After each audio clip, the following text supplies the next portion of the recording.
all the jobs that you've done in the past, from what was it? You said being a bus driver from 1990 to 20s, Yeah. or 2007? 2007, yeah. All that within all the people that you ran into kind of told you, okay, you've done this, you've done that. I think it's time for you to take a bigger leap now. Yeah, I think there's a number of people, particularly I would say my wife, Sarabjit, saw a lot of potential in me, and she felt that I was not really exploring things that I'm capable of, right? And she really inspired me in a way to think about my life in a more empowering way. That I should not limit myself to, just one occupation. That I should explore other things. That because she saw leadership skills in me that I did not see, and she really encouraged and pushed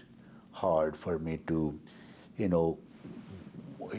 walk out of my comfort level and explore different things. And that's how I got into politics and got involved in so many other community initiatives that I wanted. That opened up so much opportunity for me also to learn from community members, and broadened my understanding of the role that we each can play in building a better city. Oh, for sure. You see, that kind of goes on to what I always say.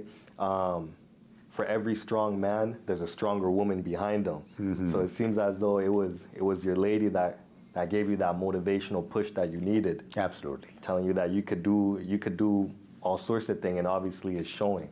Yeah.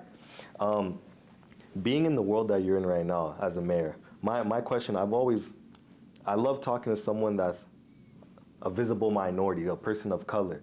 Coming into this world, was there any hurdles that you had to jump over because of the physical difference? Oh, absolutely.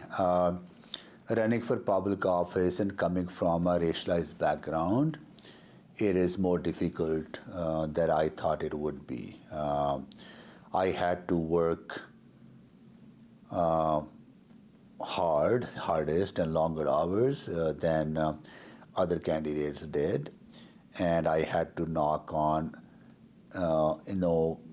thousands of doors multiple times to convince people to vote for me, because they had their own apprehensions about a racialized person stepping into a leadership role. I remember knocking on one door and having a lengthy conversation with the person at the door, and they were really pleased with what I had to offer as a candidate and the ideas I was talking about, and the vision that I was putting together for the city. But she has apprehensions around whether I will be able to represent her as a racialized person.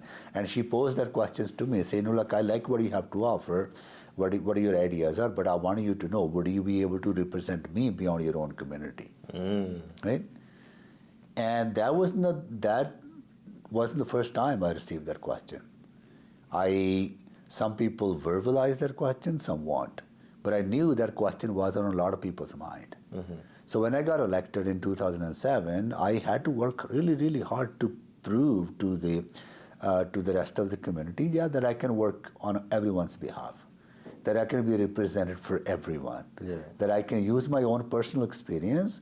I'm very proud of the community that I have come from. I absolutely love representing them and talking about some of the inequities that exist in our city, but at the same time, continue to represent everyone, be the voice for everyone. Oh, yeah. I think that's what our role is in these positions, that understanding the dynamics of your community, understanding the unique needs of every community group, the individuals you represent, but also keeping a very broad view of how we can move together to build a better city and a better community for everyone. Yes, sir. Now, what are some of the things you'd like to see coming for the city? What are some of the things you have, some of the big ideas you got going on for 2025 in regards to Edmonton? We have invested a lot of resources and time and effort to reinvest back in our public services. Our public services are underfunded. We had underfunded bus system. We had underfunded snow and ice control system. Our recreational facilities and other services, libraries, we have to invest a lot of money into those programs and services and keep them affordable, keep them accessible for people to use. So that's what I have done over the last 3 years, but also same time keeping property taxes affordable, making sure that we are challenging affordability crisis that Edmontonians are facing today by minimizing those increases, at the same time investing in public services that Edmontonians rely on, right? So that's what my focus has been, and we got to continue on that journey.